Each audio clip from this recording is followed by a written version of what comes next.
সেই সেই সেই এই দেখেন এইটুকু জল রাখছি। এই দেখেন আমার তরকারির ফাইনাল কালারটা দেখছেন কত সুন্দর দেখা যাইতাছে। ওই জাল্লা ফুসকুয়ে দিছে আমার টুনটুনি পাখি দেখছেন।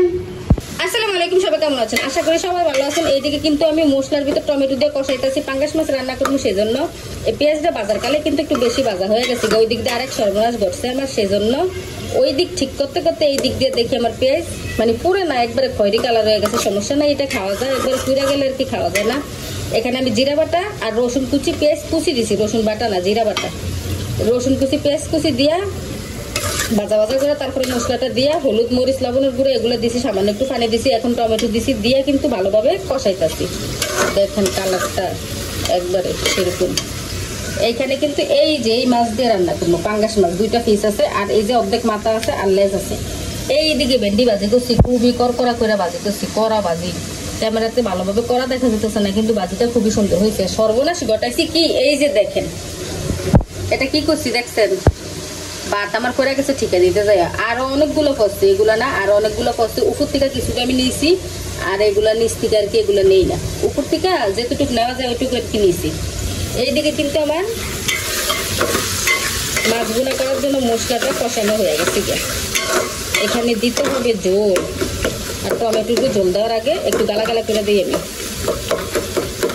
কারণ আস্তা টমেটো ভালো লাগে না খেতে, আমার কাছেও ভালো লাগে না, আমাদের ঘরের অন্য অন্য মানে সদস্য যারা তারাও বেশি পছন্দ করে না, সেজন্য আমি বেশিরভাগ গালিয়ে দিই। আর গালিয়ে দিলে হয় কি তরকারিটা মানে ঘন হয়, আর খাইতেও কিন্তু মজা হয়।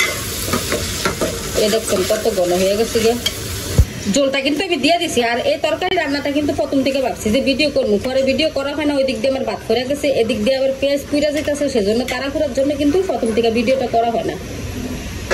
এই দিকে আমার তরকারি আসা পড়ছে বলক, আগে মাছের মাথাটা দিব, মাথাটা ভালোভাবে সিদ্ধ হওয়ার জন্য। এই মাথা কিন্তু আমি অর্ধেক করিনি, এটা মানে ওই যে যাদের কাছ থেকে মাছ কিনছি তারা এটা দিচ্ছে, তারা কিন্তু পাঙ্গাস মাছের মাথা বেশিরভাগই অর্ধেক করে দেয়। হ্যাঁ বাবা, হ্যাঁ রুই মাছের মাথা অর্ধেক করে দেয়, মানে বড় বড় মাছের মাথাগুলা মানে মাঝখান দিয়ে কাইটা দেয়। এই দিক দিয়ে দেখেন আমার তরকারি কিন্তু হয়ে গেছে। আমি এটা একটু ঝোল রাখবো, কারণ ঝোল কোনো তরকারি নাই আজকে, হচ্ছে যে ভেন্ডি ভাজি আর এই পাঙ্গাসের তরকারি, সেজন্য এটুকু ঝোল কিন্তু আমি রাখবো তরকারিতে। সেই সেই সেই এই যে তরকারি চুলাটা কিন্তু আমি এখন বন্ধ করে দেবো। এই দেখেন এইটুকু ঝোল রাখছি, বন্ধ করে দিছি। এই দেখেন আমার তরকারির ফাইনাল কালারটা দেখছেন কত সুন্দর দেখা যাইতাছে। তরকারিটা কিন্তু খুবই মজার হয়েছে। সবাই ভালো থাকবেন, সুস্থ থাকবেন, আল্লাহ হাফেজ। ওই যে আল্লাহ হাফেজ করে দিছে আমার টুনটুনি পাখি দেখছেন।